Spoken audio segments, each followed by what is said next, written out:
Hello friends, आज हम review करेंगे Nippon India small cap fund का। फ्रेंड्स, ये वीडियो किसी भी तरह इस स्मॉल कैप फंड में इन्वेस्टमेंट की सलाह नहीं देता है। आपका खुद का इन्वेस्टमेंट डिसीजन आपको अच्छी रिसर्च करके और अपने फाइनेंशियल एडवाइज़र की सलाह से ही लेना है। तो चलिए इस वीडियो को स्टार्ट करते हैं।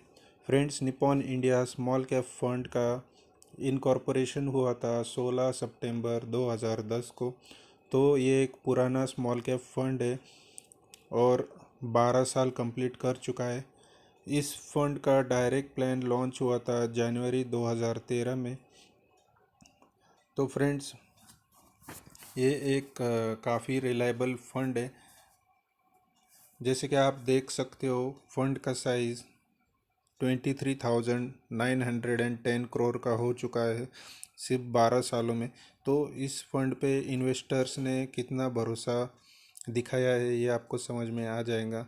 इस फंड का रेटिंग 4 स्टार का है और मिनिमम एसआईपी आप 100 रुपीज़ से भी स्टार्ट कर सकते हो। तो ये आपको बढ़िया एडवांटेज इस फंड में आपको मिलता है। तो अगर आपको 100 के मल्टीपल्स में इन्वेस्ट करना है तो आप कर सकते हो। आप एक ऑड अमाउंट भी इन्वेस्ट कर सकते हो, जैसे कि 2,600 रुपये, 4,200 रुपये, 1,600 रुपये, 1,200 रुपये। फ्रेंड्स, तो आई होप ये फीचर आपको समझ में आ गया होगा। फंड का एनएवी चल रहा है 101 रुपये और 96 पैसे का। जैसे कि आप देख सकते हो, इसमें मेरा एक छोटा सा इन्वेस्टमेंट है और एसआईपी चालू है। फ्रेंड्स, इस फंड का ऑल टाइम सीएजीआर हम देखें तो ये 24.19% का है, जो कि काफ़ी बढ़िया है। और स्मॉल कैप कैटेगरी में ऐसे रिटर्न्स हमको देखने को मिलते हैं टॉप परफॉर्मिंग म्यूचुअल फंड्स में। फ्रेंड्स, ये रिटर्न्स देख के आपको आपका इन्वेस्टमेंट का डिसीजन नहीं लेना है। स्मॉल कैप फंड्स काफ़ी रिस्की होते हैं, इनमें काफ़ी ज़्यादा वॉलेटिलिटी होता है। तो आप ये वीडियो पूरा देखें और फिर अपना इन्वेस्टमेंट डिसीजन लें।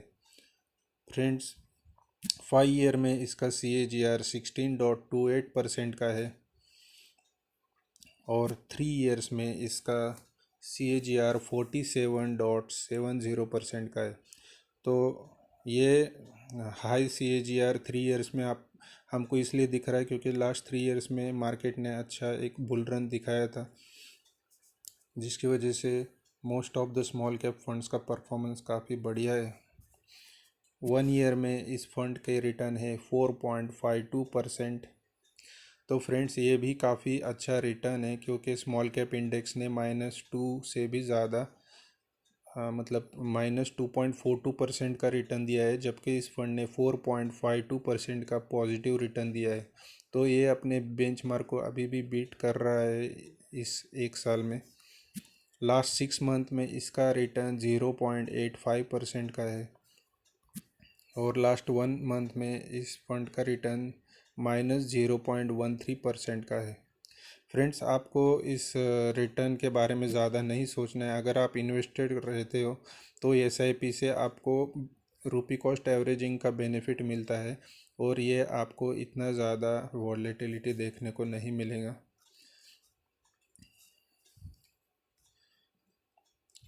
फ्रेंड्स, हम अगर इस फंड की होल्डिंग देखें तो टोटल 157 होल्डिंग है। तो मैं आपको बता दूं कि इस फंड में हमेशा नंबर ऑफ़ स्टॉक्स ज़्यादा रहते हैं क्योंकि इस फंड का AUM काफ़ी बड़ा है। इस फंड में आपको हमेशा 150 से लेकर 170 तक स्टॉक्स देखने को मिलेंगे। ये एक डाइवर्सिफाइड या फिर एक over diversified mutual fund scheme है, बट ये इनको करना पड़ता है क्योंकि ये इन्वेस्टमेंट ये एक अपना जो इतना बड़ा AUM है इसको इन्वेस्ट करना होता है इनको, और अच्छे रिटर्न भी जनरेट करने होते हैं। फ्रेंड्स, टॉप 10 होल्डिंग्स में हम देखते हैं तो tube investments of India limited, इसमें 3.79% का एलोकेशन है। तो इसी कंपनी में जो है सबसे ज़्यादा एलोकेशन है, बाकी सारी कंपनियां 2% से कंपनियों में 2% से कम एलोकेशन है। इसमें HDFC बैंक का एलोकेशन हमको दिखता है जो कि 1.81% है। तो ऐसे कुछ लार्ज कैप भी आपको देखने को मिल जाएंगे जो कि इस फंड के NAV को एक स्टेबिलिटी देते हैं। KPIT टेक्नोलॉजीज़ में 1.65% का एलोकेशन है। बैंक ऑफ बड़ौदा में 1.53% का एलोकेशन है। NIIT में 1.47% का एलोकेशन है। बजाज इलेक्ट्रिकल्स 1.40%, L&T 1.40%, L&T भी एक लार्ज कैप है। जायडस वेलनेस 1.39%, बलरामपुर चीनी 1.39%, नवीन फ्लोरिन 1.36%। तो फ्रेंड ये इस फंड के टॉप होल्डिंग्स है। ये टॉप 10 होल्डिंग्स में आपको हमेशा कुछ ना कुछ थोड़ा बहुत चेंज देखने को मिलेगा। स्टॉक्स भी कुछ ना कुछ चेंज होते हुए दिखेंगे। फ्रेंड्स ये एक बहुत बड़ा पोर्टफोलियो है इनका और बहुत सारे सेक्टर में एलोकेशन ये फंड करता है। तो इसके अगर पोर्टफोलियो का हम देखें तो अबाउट 24,491 करोड़ का एलोकेशन इक्विटी साइड में है और कैश में सिर्फ 2.6% का कैश एंड कैश इक्विवेलेंट में 2.6% ही रखा हुआ है। डेट में भी थोड़ा एलोकेशन है अबाउट 1.3% का। तो फ्रेंड्स ये डेट में इसलिए एलोकेट किया गया है ताकि इस फंड के NAV को थोड़ा सा डाउनसाइड प्रोटेक्शन दिया जाए। अगर हम सेक्टर एलोकेशन देखते हैं तो आप जैसे कि देख सकते हो यहाँ पे 11 सेक्टर में फंड ने स्टॉक्स होल्ड किए हुए हैं। सबसे ज़्यादा होल्डिंग है कैपिटल गुड्स सेक्टर में 15%, फाइनेंशियल सेक्टर में 12.7%, कंज्यूमर स्टेपल में 8.4%, टेक्नोलॉजी स्टॉक्स में 7.8%, केमिकल सेक्टर में 11.5%।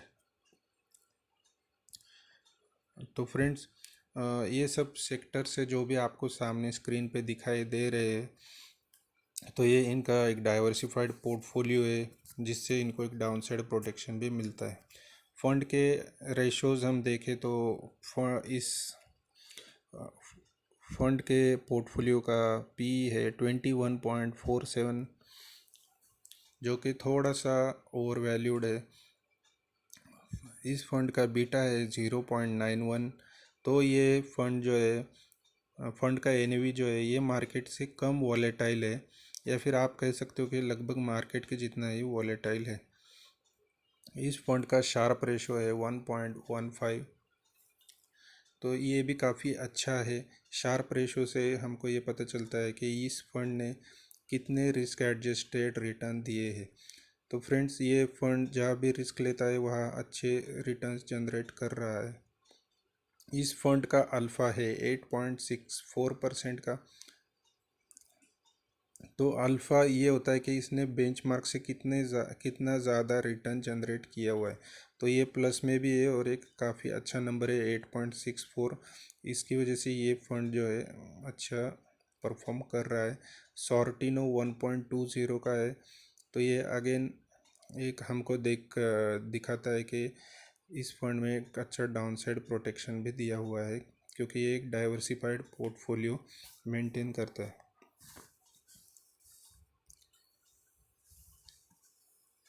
फ्रेंड्स जैसे कि आप स्क्रीन पे देख रहे हो इस फंड की रैंकिंग लास्ट 5 ईयर्स में 2 की रैंकिंग है। लास्ट 3 ईयर में भी नंबर 2 की रैंकिंग है और लास्ट 1 ईयर में नंबर 4 की रैंकिंग है। तो ये फंड हमेशा टॉप 5 में बना हुआ रहता है और इसका एक कंसिस्टेंट परफॉर्मेंस हमको देखने को मिल रहा है और ये लॉन्ग टर्म में भी एक अच्छा परफॉर्मेंस दे रहा है और अच्छे रिटर्न जनरेट करके दे रहा है। ऑल टाइम में रिटर्न यहाँ पे 24.1% का आपको दिखाई दे रहा है। इस फंड का एक्सपेंस रेशो है 0.86% का और एग्जिट लोड है 1% का अगर आप 1 महीने के भीतर आप रिडीम करते हो तो फ्रेंड्स ये एक बहुत बढ़िया एडवांटेज आपको यहाँ मिल जाता है कि बाकी के स्मॉल कैप फंड्स में 1% का एग्ज़िट लोड लगता है अगर आप 1 साल के भीतर रिडीम करते हो। लेकिन इस फंड में जो है आपको 1% का एग्ज़िट लोड तभी लगेगा जब आप आपका इन्वेस्टमेंट 1 महीने के भीतर निकालते हो। तो आपका इन्वेस्टमेंट जो है 1 महीना ही लॉक रहता है। 1 महीने के बाद आप निकालते हो तो आपको कोई एग्ज़िट लोड नहीं लगेगा। फ्रेंड्स, इस फंड में कभी भी छोटे पीरियड के लिए, शॉर्ट ड्यूरेशन के लिए इन्वेस्टमेंट ना करें। काफ़ी रिस्की फंड है। स्टैम्प ड्यूटी 0.005% का है, जो कि सभी म्यूचुअल फंड्स में, इक्विटी म्यूचुअल फंड्स में यही परसेंटेज रहता है। टैक्स परसेंटेज भी इक्विटी की तरह है। अगर 1 साल के भीतर आप प्रॉफिट बुक करते हो तो 15%, अगर 1 साल से ज़्यादा होल्ड करके फिर प्रॉफिट बुक करते हो तो 10% LTCG लगेगा। अगर आपका प्रॉफिट 1 लाख से ज़्यादा है तो उस पे ही लगेगा। मतलब जो अमाउंट 1 लाख के ऊपर जा रहा है आपका profit, long term capital gain, तो उसके ऊपर ही आपको 10% जो है टैक्स चार्ज होगा। इस फंड को मैनेज कर रहे समीर राज जनवरी 2017 से, तेजस सेठ फरवरी 2023 से, और अक्षय शर्मा दिसंबर 2022 से। तो फ्रेंड, देख रहे हो आप, एक एक्सपीरियंस फंड मैनेजर से ये भी, और इसको अच्छे से मैनेज कर रहे हैं। Nippon fund house, Nippon India fund house एक जापान का कंपनी है। ये जापान का फंड हाउस है निपॉन, जो इंडिया में इसका आर्म है निपॉन इंडिया। और ये 6 नंबर का इंडिया का सबसे बड़ा फंड हाउस है। टोटल एसेट अंडर मैनेजमेंट है 2,77,915 करोड़ के। और Nippon India fund house incorporate हुआ था 30 जून 1995 में। तो काफ़ी पुराना फंड हाउस है, रिलायबल फंड हाउस है, और मेरा पर्सनली फेवरेट भी है क्योंकि इनका कम्युनिकेशन काफ़ी अच्छा रहता है। और ओवरऑल ये टाइम टू टाइम जो है रिपोर्ट्स भेजते रहते हैं, इन्वेस्टर के साथ अच्छा कम्युनिकेशन बना के रखते हैं, और इनका प्रोसेसिंग भी रीज़नेबल है।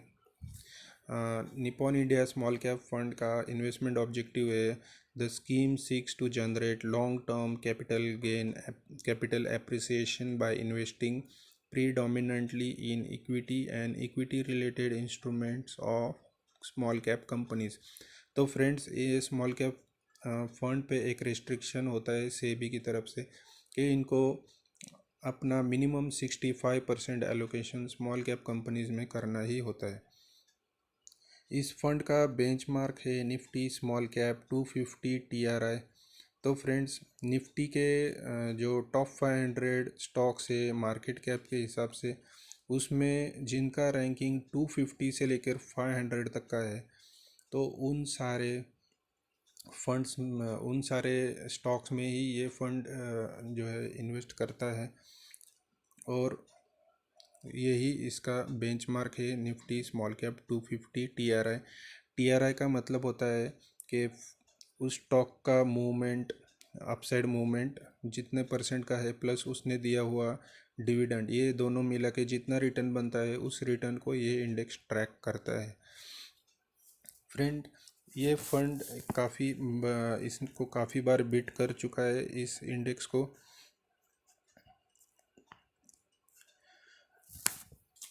तो मैं इसको आपको मैं इसके बारे में थोड़ी और जानकारी दूं तो ये fund house by and hold strategy को फॉलो करता है।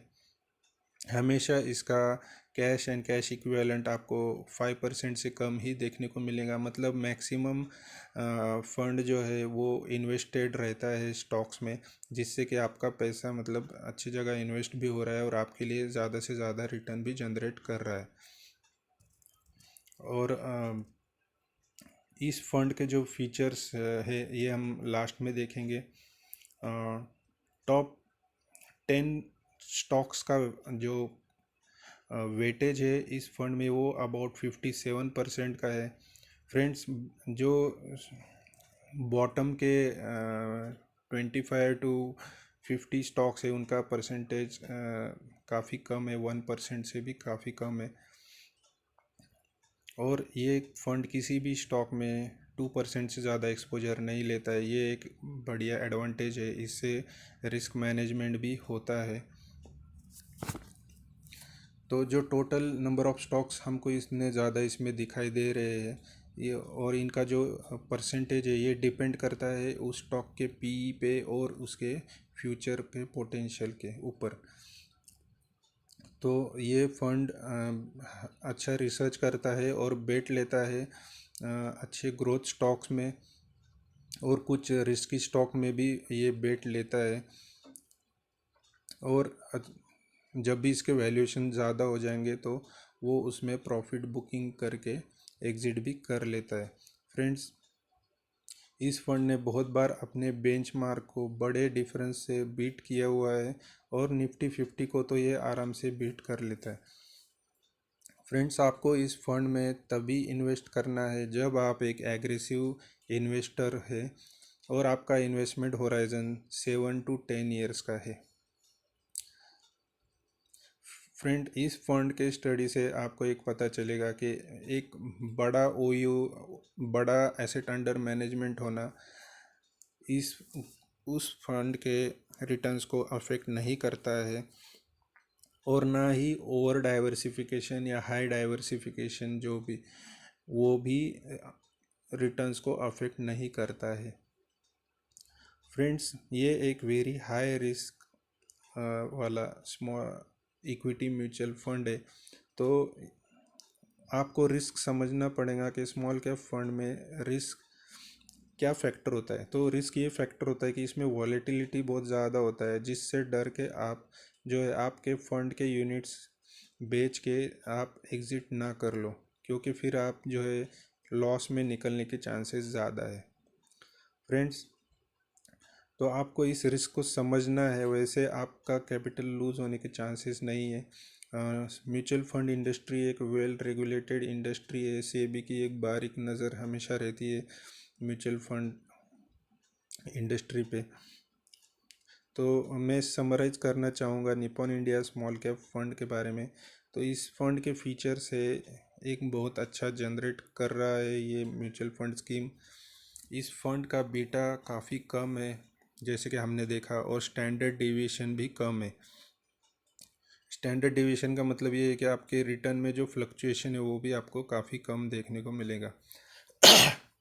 ये फंड काफ़ी अच्छा करता है राइजिंग मार्केट में, या फिर जब मार्केट ग्रीन में चलता है तो इसका एनएवी भी आपको इमीडिएटली अच्छा बढ़ते हुए दिखेगा। इस फंड में डाउनसाइड प्रोटेक्शन भी काफ़ी अच्छा है, और रिस्क मैनेजमेंट भी काफ़ी अच्छा किया हुआ है। तो ओवरऑल स्मॉल कैप फंड जितने भी कैटेगरी में जितने भी फंड्स हैं उनमें ये सबसे कम वॉलेटाइल फंड है, और काफ़ी स्टेबल एनएवी रहता है इसका। और इसका फंड हाउस भी एक अच्छा फंड हाउस है, नंबर 6, मतलब ये टॉप 10 में आता है ये फंड हाउस निपॉन इंडिया। और इस म्यूचुअल फंड स्कीम का और फंड हाउस का ट्रैक रिकॉर्ड भी काफ़ी अच्छा है। तो आप इसे इन्वेस्टमेंट के लिए ज़रूर कंसिडर कर सकते हो। ये वीडियो एजुकेशन पर्पज़ से बनाया गया है, आपको खुद अच्छा रिसर्च करना चाहिए। फ्रेंड्स, इस फंड का रेगुलर प्लान आप लेते हो तो आपको एक्सपेंस रेशो बहुत देना पड़ेगा, 1.76% का एक्सपेंस रेशो देना होगा, जबकि आप डायरेक्ट प्लान लेते हो तो 0.86% का ही एक्सपेंस रेशो देना होगा। फ्रेंड्स, आप डायरेक्ट प्लान लेते हो तो उसका एनएवी जल्दी जल्दी बढ़ता है, और रेगुलर प्लान का एनएवी स्लोली बढ़ता है। तो आपको ज़्यादा रिटर्न चाहिए तो आप डायरेक्ट प्लान ही हमेशा ले। डायरेक्ट प्लान आपको काफ़ी सारे ऐप से आप ले सकते हो आजकल, और चाहे तो आप इस फंड हाउस के वेबसाइट पे जाके वहाँ से भी डायरेक्टली सब्सक्राइब कर सकते हो।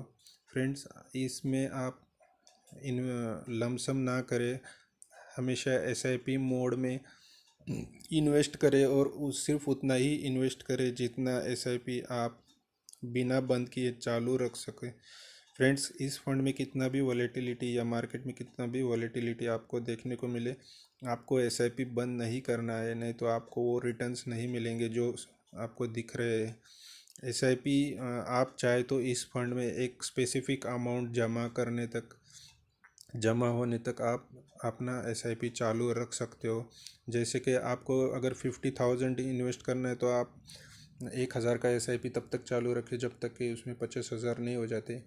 या फिर आपको 1 लाख इसमें जमा करना है तो आप 2,000 या 5,000 का एसआईपी तब तक चालू रख सकते हो जब तक 1 लाख रुपए नहीं हो जाता है। और फिर इसे होल्ड कर सकते हो 4 to 5 ईयर्स के लिए। फ्रेंड्स, इसमें लमसम ना करें। म्यूचुअल फंड का मेन बेनिफिट है रुपी कॉस्ट एवरेजिंग, तो उसके लिए एसआईपी हमेशा इसका एडवांटेज लें और इस फंड से आपको अच्छा रिटर्न ज़रूर मिलेगा। इस फंड में आपको प्रॉफिट बुक करना है तो तभी करें जबकि मार्केट में एक रैली चल रही हो या फिर बुल रन चल रहा हो।